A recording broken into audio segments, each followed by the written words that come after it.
Assalamualaikum warahmatullahi wabarakatuh. Perkenalkan, nama saya Bayu Eko Yuniar, NIM 243 dari kelas 5E. Saya akan menjelaskan tentang penilaian risiko.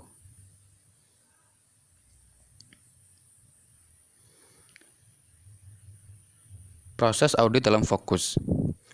Selama fase penilaian hal ini, penilaian dilakukan terhadap risiko salah saji material yang mana indikator dapat merencanakan auditnya untuk menghabiskan lebih banyak waktu di tempat risiko terbesar. Selama penilaian risiko audit, seorang audit akan dapat pemahaman tentang klien. 3.1 tahapan audit. Yang pertama adalah tahap penilaian risiko.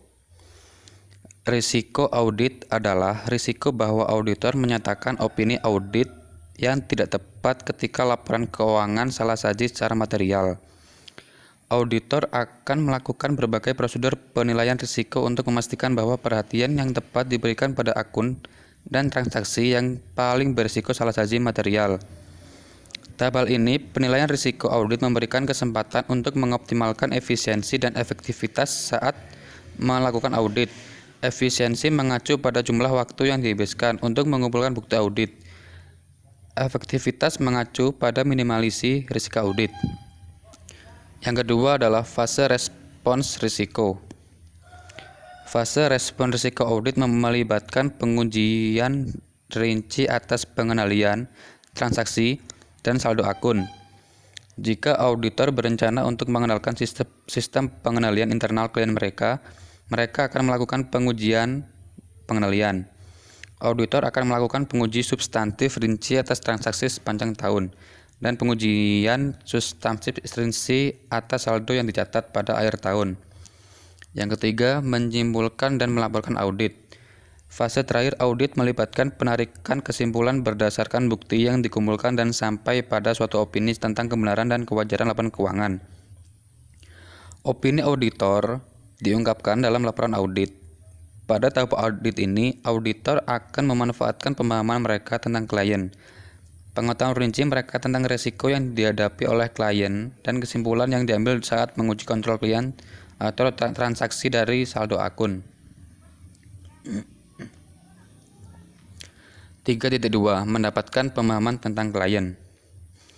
Dari setiap audit, seorang auditor harus mendapatkan pemahaman tentang klien mereka. Tujuan dari prosedur ini adalah untuk menilai risiko bahwa laporan keuangan berisi salah saji material yang disebabkan oleh sifat bisnis klien. 3.2.1 Tingkat entitas. Pengetahuan tentang entitas diperoleh melalui wawancara dengan personal klien, termasuk pihak yang bertanggung jawab atas tata kelola. Auditor akan mengajukan pertanyaan tentang apa yang dilakukan klien, bagaimana fungsi klien, struktur kepemilikan klien, dan sumber keuangannya. Untuk klien baru, proses ini sangat detail dan memakan waktu. Dan untuk klien yang berkelanjutan, proses ini tidak terlalu memberatkan dan melibatkan pembaruan pengetahuan yang diperoleh dari audit sebelumnya. Dengan memperoleh pemahaman tentang klien, auditor berada dalam posisi yang lebih kuat untuk menilai tingkat resiko, tingkat entitas, dan akun laporan keuangan yang memerlukan pemeriksaan yang lebih dekat. 3.2.2 Tingkat industri. Dalam hal ini, tingkat industri auditor tertarik pada posisi klien mereka dalam industrinya, tingkat persaingan dalam industri tersebut, dan ukuran klien mereka relatif tertarik pesaing. Auditor mengevaluasi reputasi klien mereka di antara rekan-rekannya dan tidak dukungan pemerintah untuk perusahaan yang beroperasi untuk di industri tersebut. Pertimbangan lain adalah tingkat permintaan produk yang dijual atau jasa yang disediakan oleh perusahaan dalam industri tersebut dan faktor-faktor yang mempengaruhi permintaan tersebut. 3.2.3 Tingkat ekonomi. Selama peningkatan ekonomi, perusahaan berada di bawah tekanan untuk bekerja sebaik atau lebih baik daripada pesaing dan pemegang saham mengharapkan peningkatan laba yang konsisten. Saat melakukan audit di lingkungan ini, lebih banyak fokus diberikan pada risiko pernyataan pendapatan yang berlebihan dan biaya yang terlalu rendah. Selama krisis ekonomi, perusahaan mungkin memutuskan untuk ini. Artinya, perusahaan mungkin sengaja mengencang laba. Ketika ekonomi sedang buruk, ada kecenderungan untuk memaksimalkan penghapusan karena penurunan laba dan dengan mudah dijelaskan ke pasar saham. Karena sebagian besar perusahaan mengalami penurunan pendapatan. Manfaat ini adalah memberikan dasar yang rendah untuk menunjukkan peningkatan hasil dan di tahun berikutnya. 3.3 Risiko penjualan. Selama fase penilaian risiko audit, auditor akan menilai risiko salasaji material karena kecurangan. Saat menilai risiko kecurangan, auditor akan mengadopsi sikap skeptisisme profesional untuk memastikan bahwa setiap indikator potensi penipuan diinvestigasi dengan benar. Ini berarti bahwa auditor harus tetap independen terhadap kliennya, mempertahankan sikap bertanya dan mencari bukti yang menguatkan secara menyeluruh untuk mengalifidasi informasi yang diberikan oleh klien. 3.3.1 Insentif dan tekanan untuk melakukan penipuan. Dalam menilai risiko kecurangan, auditor akan mempertimbangkan insentif dan tekanan yang dihadapi kliennya untuk melakukan kecurangan.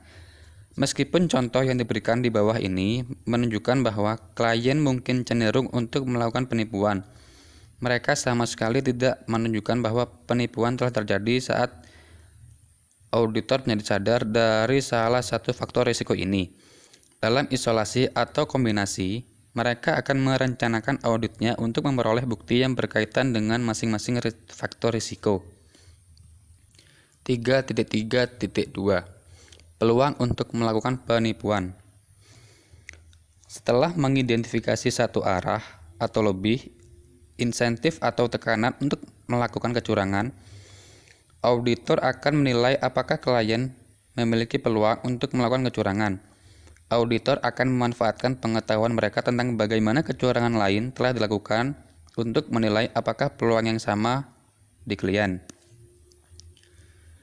3.3.3 Sikap dan rasionalisasi untuk membenarkan suatu kecurangan.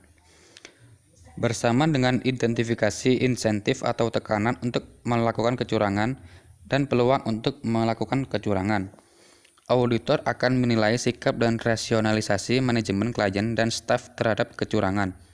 Sikap mengacu pada keyakinan etis tentang benar dan salah, dan rasionalisasi mengacu pada kemampuan untuk membenarkan suatu tindakan.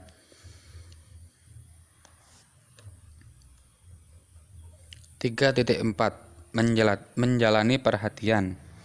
Selama setiap fase audit, auditor akan mempertimbangkan apakah tepat untuk mengasumsikan bahwa klien mereka akan tetap berkelanjutan. Konsep going concern diperkenalkan di sini dan akan muncul kembali di seluruh teks ini. Asumsi kelangsungan usaha dibuat ketika diyakini bahwa perusahaan akan tetap menjalankan bisnisnya di masa mendatang. 3.4.1 Risiko going concern atau indikator. Untuk setiap klien, auditor akan menggunakan pertimbangan profesional mereka untuk menilai apakah asumsi kelangsungan usaha valid. Ada sejumlah indikator yang sendiri atau gabungan dapat menunjukkan bahwa asumsi kelangsungan usaha mungkin berisiko. Daftar lengkap peristiwa dan kondisi yang menimbulkan keraguan pada asumsi kelangsungan hidup disediakan dalam hal ini. Indikator lain yaitu rasio hutang terhadap ekuitas yang signifikan.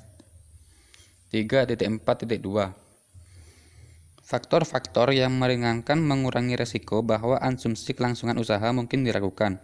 Misalnya, jika klien mengalami kekurangan uang tunai yang parah tetapi memiliki surat dari bank yang menyetujui untuk memberikan pembiayaan tambahan.